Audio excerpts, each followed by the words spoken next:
ക്രിസ്തുവിൻ്റെ സമാധാനം നിങ്ങളോടുകൂടെ ഉണ്ടായിരിക്കട്ടെ. വചനകിരണത്തിലേക്ക് ഏവർക്കും സ്വാഗതം. വിവാഹം കഴിഞ്ഞിട്ട് ആദ്യത്തെ ബർത്ത്ഡേ ആണ്. സ്വന്തക്കാരെയും ബന്ധുക്കളെയും എല്ലാം വിളിച്ചു വരുത്തിയിട്ടുണ്ട്. ഭർത്താവിൻ്റെ വീട്ടിലെ ആദ്യത്തെ ജന്മദിനം. എല്ലാവരും അന്നുകൂടി സന്തോഷത്തോടെ വർത്തമാനങ്ങളൊക്കെ പറഞ്ഞിരിക്കുകയാണ്. കേക്ക് മുറിക്കേണ്ട സമയമാകാറായി. അതിനിടയിൽ കളിച്ചുകൊണ്ടിരുന്ന ചേട്ടന്റെ മകൾ ഉറക്കെ നിലവിളിച്ചുകൊണ്ട് പറഞ്ഞു, അമ്മേ, ദേ ഒരു എലി. ആളുകളുടെ ഇടയിലൂടെ ഒരു എലി അങ്ങോട്ടും ഇങ്ങോട്ടും ഓടി അവസാനം എവിടെയോ മറഞ്ഞു. അപ്പനൊരു വടി എടുത്തുകൊണ്ട് വന്നു. ഇന്ന് അതിനെ കൊന്നിട്ടേ കാര്യമുള്ളൂ.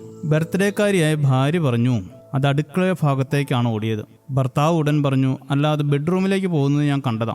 ഭാര്യ വീണ്ടും പറഞ്ഞു, അല്ലെന്നേ, അത് നമ്മുടെ അടുക്കളയിലേക്ക് കയറുന്നത് ഞാൻ കണ്ടത് തന്നെ. ഭാര്യയും ഭർത്താവും തമ്മിൽ തർക്കമായി.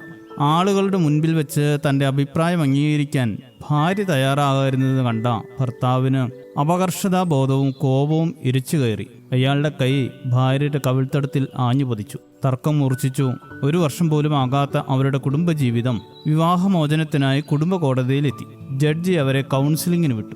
ഒരു എലിയാണ് എല്ലാത്തിനും കാരണമെന്നും വെറുതെ തങ്ങളുടെ ജീവിതം നശിപ്പിക്കരുതെന്നും കൗൺസിലിങ്ങിലൂടെ അവർക്ക് ബോധ്യമായി. പരസ്പരം ക്ഷമിച്ച് സന്തോഷത്തോടെ ഒരുമിച്ച് ജീവിക്കുവാനുള്ള തീരുമാനമെടുത്ത് അവർ പുറത്തിറങ്ങി. ഭാര്യ വീണ്ടും കൗൺസിലറുടെ അടുത്ത് ചെന്ന്, സാർ, ഒരു കാര്യം പറയാനുണ്ട്. ഇനിയും കൗൺസിലറുടെ ആകാംക്ഷ നിറഞ്ഞ നോട്ടത്തിനിടയിൽ അവൾ പറഞ്ഞു, സാർ, താങ്കളെങ്കിലും ആ സത്യം മനസ്സിലാക്കണം. സത്യമായിട്ടും ആ എലി അടുക്കളയിലേക്കാണ് പോയത്. കുടുംബം നശിച്ചാലും കുഴപ്പമില്ല, ഞാൻ പറഞ്ഞത് ജയിക്കണമെന്ന ചിന്തയോടെ പ്രവർത്തിക്കുന്നവർ ഇന്നുമുണ്ട്.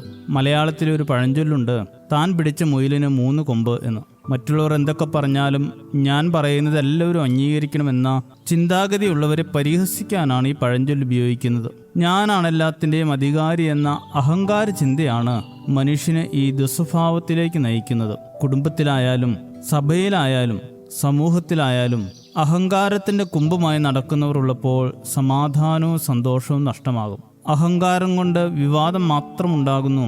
ആലോചന കേൾക്കുന്നവരുടെ പക്കലോ ജ്ഞാനമുണ്ട് എന്ന് സദൃശ്യവാക്യങ്ങൾ 13:10 പറയുന്നു. താൻ ആരൊക്കെയോ ആയി എന്ന ധാരണയിൽ വെറുതെ വിവാദമുണ്ടാക്കുവാൻ വേണ്ടി അഹങ്കാരത്തിന്റെ കുംഭമായി നടക്കുന്നവരല്ല, മറ്റുള്ളവരെ കേൾക്കുന്നവരും അവരുടെ അഭിപ്രായങ്ങൾ അംഗീകരിക്കുന്നവരുമായി തീരാം.